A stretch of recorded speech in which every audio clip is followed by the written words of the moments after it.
Hello, I'm here with Gytis for my first interview on this channel. He recently just climbed Mauna Kea from sea level all the way to the top, and it's like such an amazing thing. I needed to ask him more about it, and so here's Gytis. Tell us a little bit about yourself. Hey guys, so my name is Gytis. I just moved to the Big Island of Hawaii in December. I'm a huge cyclist. I love riding my bikes up hills. And when I knew I was moving here, I heard about this climb Mauna Kea, and it was like one of the tallest climbs you can ride your bike up. So just the past month, I took it on as a challenge to ride all the way up it. It was about 13,600 feet of climbing, and it was definitely a unique climb than anything I've ever climbed before. It was definitely the tallest. I've climbed mountains that are 9,000 feet, but this one's is really special because it's a really extreme climb.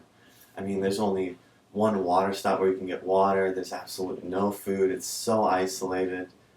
So I just want to kind of help for anyone who wants to climb, any beginners, just to give some advice and give some tips of what I experience so I can help you guys make it happen. Yeah. So, do you have the question? The question? Oh, I thought you were going to follow up the question. Oh. So we're going Paulina's comment, yeah. right?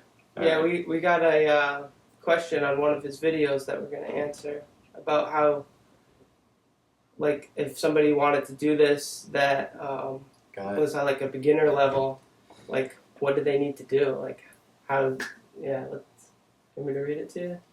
Sure. All right.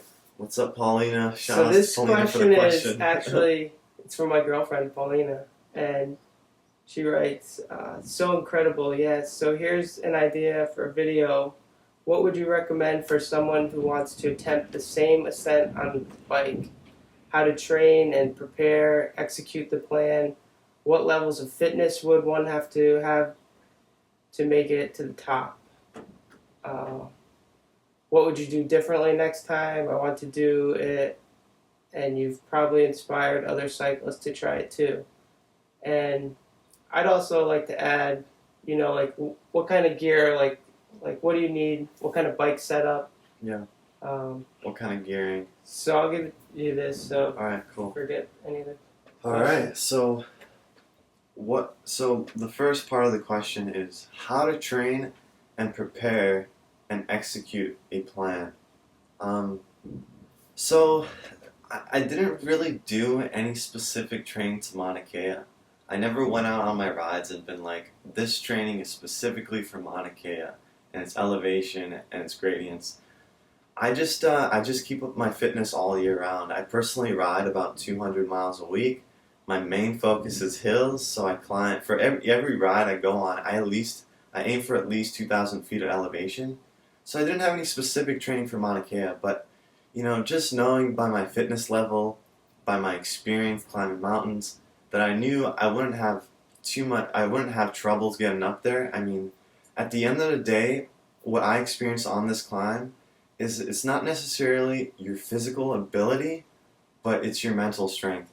I mean, anyone could really walk up this whole mountain if they could, But we're trying to do it on bicycles. We got more weight on us, and we want to stay on the bike as long as possible. So the way I would do that, first of all, the bike setup would be something like this. I would get the easiest gearing you can find. I mean, ideally for this climb, I would get a mountain bike crankset in the front. And mountain bike crankset usually is like gearing that's 36-24, 36 being the bigger chainring, 24 being the smaller chainring. I believe so. I believe that's what mountain bike cranksets usually range from. Yeah. And then in the back, I'd get the biggest cassette you can get. Like, especially if you're a beginner, some of those steep ramps are really hard to ride up. And depending on your weight and depending on your power output, you might actually have to walk some of it. Like, even though my gearing wasn't 100% the best, I still managed to get through those steep ramps, but they were hard, man. They were really hard, and if you're bonking, if you're getting dehydrated, that easy gearing is going to be really crucial. So in the back, I'd run at least a 40 cassette in the back. So mountain bike crankset in the front, 40 cassette in the back will help you spin up some of the steep ramps, because some of those ramps up there are so brutal. Ramps up to 20%, and yeah, it gets tough. What level of fitness would one have to be at to make it to the top? That's a great question. Man, I mean, I was getting up some steep ramps at 100 watts at 30 RPM. So like, you don't really have to be that fit. Like, even though I mean I had a 40 cassette on, if you got the cassette on, you really don't have to be that fit. If I can give an objective number, I would say your functional threshold power would only have to be 200. Like, and I mean, you'd have to have some endurance training background too. For me personally, the way I train endurance is I do a long ride once a week. So it's at least 4 hours. I do a 4-hour ride once a week. And usually for me, that's a commute from Pahoa to South Point. And I ride up a 4,000-foot volcano. So even though it wasn't intended for Mauna Kea, that was really good training. Just doing a long ride and just doing, yeah, I mean, I would say a good way to start training for it is just like go out and do long rides with long climbs. And just build your endurance, because you'll find if you're starting out as an endurance athlete, for me personally, it's like water and food, which is another element we're going to talk about, is so crucial. But if you don't have the fitness, the endurance fitness, you'll still bonk. And like that's what happens for me. Like, even though I eat so much and I drink so much, I still end up bonking. Because you just don't have the endurance fitness. So you want to build that up. It's important to train that. Yeah. So let's talk about food and water. So all the gear I brought with. So I brought a big saddle bag, and you'll see it in the clip that we're going to show you guys that I'm riding in. It's got a big saddle bag on the back. I brought it just to bring extra clothes. It gets really cold at the top. I really only needed arm warmers and a sweatshirt. That's all I need. I brought leg warmers. It wasn't necessary. Next time I wouldn't bring leg warmers. Then I brought food. I brought a lot of food. I brought maybe like close to 2,500 calories of dried fruit, dehydrated bananas, and dried apricots. I also brought 2 water bottles on my bike. And before I started the climb, I actually bought some water. So I bought like 3 liters of water. So I filled up one of my bottles on my bike. I had some juice on the bike, and then I had 2 liters that were in my jersey pockets because I maxed out my saddlebag weight. So I couldn't put those in there. So you gotta really load up on water and food, because again, 1 water stop, no food shops, 13,600 feet. For most people, that's gonna be an 8-hour climb. So you really gotta get prepared with food and water. And yeah, so what would I do differently next time? So what I would do differently next time is put on some better tires. I mean, I can't really do that on my road bike, but if I could, I'd buy a new bike. It would be a gravel bike or a cross bike, and it would have like large clearance, so I can put on at least 700 by 32C tires. And I would prefer the knobs. It might slow you down on the pavement sections, but the I mean, you want to stay on your bike. Like, you're going for a bike ride, not going for a hike or a walk. You want to stay on the bike. So those knobby tires, the knobby big tires, are going to help you going up the steep gravel sections. And because that's the hardest part. That's really the hardest part. Is those gravel sections. They ramp up to 15% in the gravel. So if you don't have good tires, that rear wheel is going to start slipping. And for me personally, I was trying to ride through it. I would surge at the most 345 watts, which really fatigued my legs. It really did damage on my legs. So that was the hardest part. So at least 32C tires, knobs, and just easy gearing. And I think that would help. That would help. And even if that doesn't help, then I think your fitness is where it's going to come into play in those sections to push on through. Yeah. And I was watching a lot of videos of people doing this beforehand, and people they'll switch bikes at the visitor center to a mountain bike. Yeah. And I think it's just the coolest thing to do it on one bike. You know, yeah. It's it's the way to do it for sure. Uh-huh. And it's really cool that you did it. Even you had to walk a little bit, but probably less than a lot of people. I felt that way, definitely. I was carved up. I was hydrated all the way up to the gravel.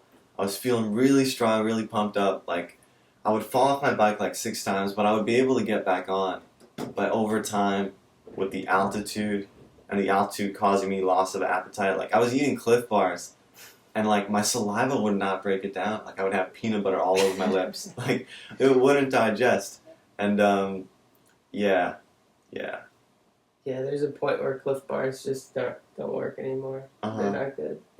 Yeah, the gravel section killed. But anyway, I have a clip I want to show you, and just maybe get your thoughts.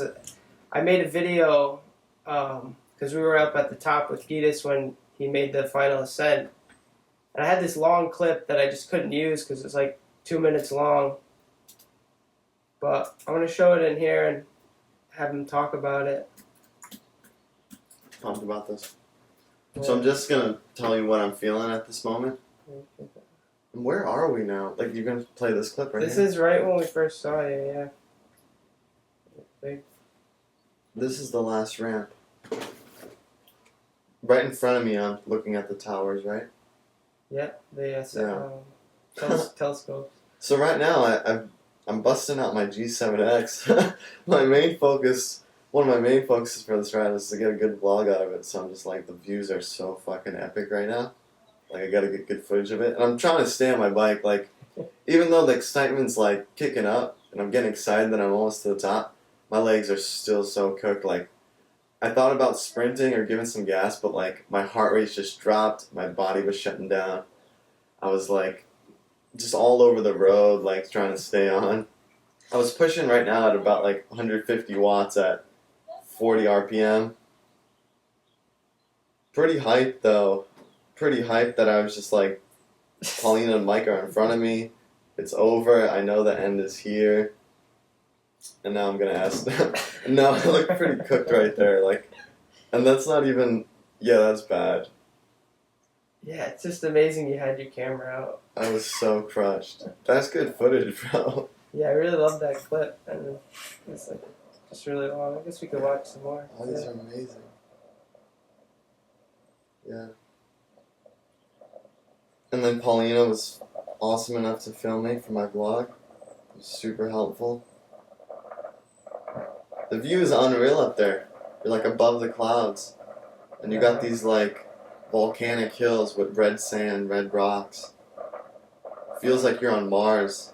And being there at the top of sunset was just unreal, man. It truly was one of the best days I've ever had on the planet. Let alone like the best ride of my life. Like, so amazing. And it was such a like rewarding climb, because when you get to the top, you know you're at the top. There's some climbs out there that you climb 9,000 feet and you're like, is this it? Yeah. But when you get up to Mauna Kea, it's so epic. You like know it, and it's the most epic view, man.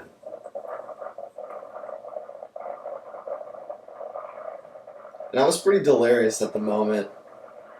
I was totally glucose depleted. And in the moment, I was like, I was happy it's done, but you can see in my vlog that I was really happy during the whole process of it, the journey of it. To me, it's really the journey. At the top, I was just like, it's over. I'm good. I didn't make it this emotional, it wasn't this like emotional, like amazing thing for me, even though I kind of edited it to seem that way. But to me, the whole process, like just being on the bike all day climbing on these new grounds was like my favorite thing ever. So that's it for the interview. You can find Gytis at GoVegan Gytis on YouTube. YouTube, on Instagram, on Snapchat. He does like great vlogs, like really inspiring if you like to ride your bike or just even get out and do something. Really inspires you to to get out and have fun. Yeah. Thanks, bud. And I don't know if you have any more questions, just post them down there, and we'll get to them. Cool, man. Thanks, brother. Yeah.